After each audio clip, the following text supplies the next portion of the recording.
Bonjour, bienvenue dans cette nouvelle capsule vidéo. Donc aujourd'hui nous allons étudier la citoyenneté à Athènes et à Rome. Grand A, donc des citoyens égaux. Et petit a, nous allons d'abord voir les conditions pour devenir un citoyen athénien. Il y a donc 5 conditions pour devenir citoyen athénien. Donc je vais développer les grandes catégories de conditions. Il y a d'abord une condition d'hérédité. Ensuite, il y a 2 conditions sociales. Puis il y a une condition de maturité, et enfin une condition militaire. De toutes ces conditions, il ressort que deux grands groupes ou deux grandes catégories de la société dans l'Antiquité sont exclus de la citoyenneté, ce sont les femmes et les esclaves. Les conditions pour devenir un citoyen romain. Un citoyen romain, c'est d'abord un homme libre. On obtient la citoyenneté par la naissance. Mais la citoyenneté peut être aussi obtenue à titre exceptionnel individuellement ou collectivement, soit lors de l'extension de ce qu'on appelle l'ager Romanus, le territoire romain, le territoire de la cité de Rome, ou lorsque un esclave est affranchi par son maître, qui est lui-même un citoyen romain. Partie de cette première grande partie, les droits et les devoirs du citoyen athénien et romain, et commençons d'abord par les droits et les devoirs du citoyen athénien. Son premier droit au citoyen athénien, et c'est ce qui fonde l'originalité du système athénien, c'est sa possibilité de participer à la vie politique, à la prise de décision dans la gestion des affaires de la cité. La politique et la prise de décision ne reposent plus sur un seul individu entouré de conseillers. Il a fallu à Athènes organiser une répartition de la prise de décision.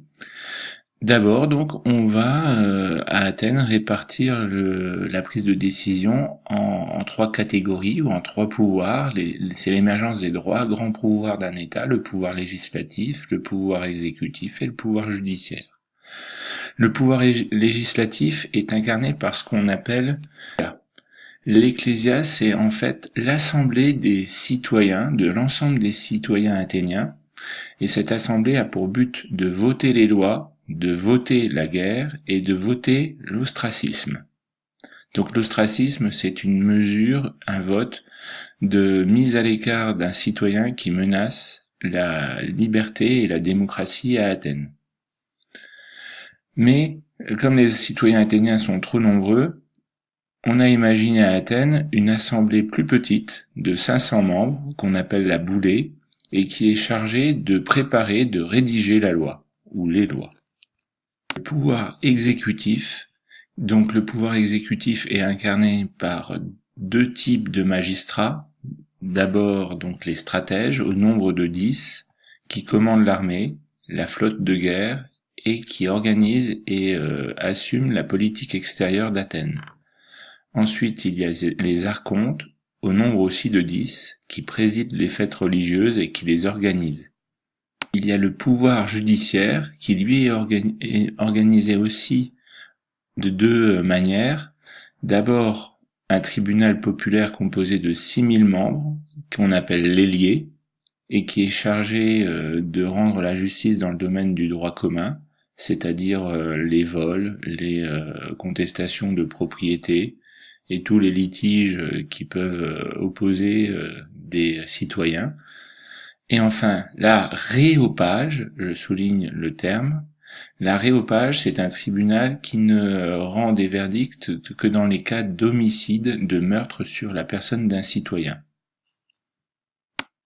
Comment devient-on stratège ? On devient stratège par élection, c'est l'Ecclésia qui élit dans un ensemble de candidats les 10 stratèges qui vont assumer pour une seule année la fonction de stratège et qui devront rendre des comptes financiers à la fin de cette année.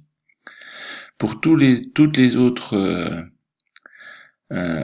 organisations, les archontes, l'élié et la boulée, c'est un tirage au sort. Et là, il faut bien s'entendre sur le terme de tirage au sort. Le tirage au sort, c'est pour les Athéniens et dans l'Antiquité la volonté de Dieu, des dieux même. Et donc, il ne s'agit pas de discuter ou de refuser un tirage au sort. Enfin, il reste le cas de l'aréopage. L'aréopage est en fait constitué de l'ensemble des anciens archontes qui quittent leurs fonctions, eux aussi, au bout d'une année. Donc les élections et le tirage au sort ont lieu tous les ans. Il faudra donc noter le caractère collégial de la prise de décision. Ce caractère collégial a été pensé pour éviter toute forme de dictature. Le problème donc de la participation à la vie politique, ce sont pour les plus pauvres qu'il se pose. En effet, ils sont obligés de travailler en permanence pour vivre. Et certains sont éloignés de la ville même d'Athènes, puisqu'on a rappelé que la cité dans l'Antiquité, c'était sa ville et sa campagne proche. Ils ne peuvent donc très souvent ne pas quitter leur travail, souvent agricole, pour participer à la vie politique. On trouve une solution en moins 451 en instaurant une indemnité ou une indemnisation des personnes participant à l'Ecclésia avec le mistos, instauré par Périclès. Donc le second droit, c'est l'égalité devant la loi. Il n'y a pas de tribunaux spéciaux à Athènes, chacun est jugé de la même façon suivant sa catégorie sociale. C'est ce qu'on appelle l'isonomie, l'égalité devant la loi. Les devoirs du citoyen athénien. Il s'agit là d'un devoir principal, essentiel, c'est de défendre la cité. L'Athénien est un citoyen soldat. Ça, c'est un concept très important. Un citoyen soldat, c'est-à-dire que la démocratie se résume en fait à l'armée. Tous les soldats sont des citoyens et tous les citoyens sont des soldats. Mais il en résulte aussi une distinction dans l'équipement selon les citoyens, puisqu'il y a les citoyens les plus riches et les citoyens les moins riches. Donc les citoyens les plus riches sont capables de posséder et d'acheter un cheval, et donc ils servent dans la cavalerie. Les citoyens aisés, les artisans, les marchands, ils sont capables, eux, de posséder une armure, une lance et un bouclier qu'on appelle l'oplone. Donc ils vont servir dans l'infanterie, c'est ce qu'on appelle les hoplites, la phalange hoplitique. Le second devoir, c'est de financer les dépenses majeures de la cité. Il faut bien avoir conscience que à Athènes, il n'y a pas d'État moderne qui prélèverait des impôts et qui financerait en fait l'ensemble des dépenses militaires, comme on l'a vu précédemment, ou d'autres dépenses civiles ou religieuses. Il s'agit donc ici des liturgies. Qu'est-ce qu'une liturgie? C'est une dépense publique financée par un particulier. Exemple, on veut construire un navire de guerre, c'est très coûteux, on va demander à un citoyen de le financer, de fabriquer, de payer la fabrication d'un navire de guerre. Pourquoi les citoyens acceptent-ils ces liturgies, notamment les plus riches? Eh bien, pour une question de notoriété, parce que ça leur permet de se faire connaître dans la perspective d'élections aux fonctions de stratège, par exemple. Conclusion partielle, les citoyens athéniens votent et font appliquer les lois. C'est donc une démocratie directe, différente de la nôtre, qui est une démocratie indirecte.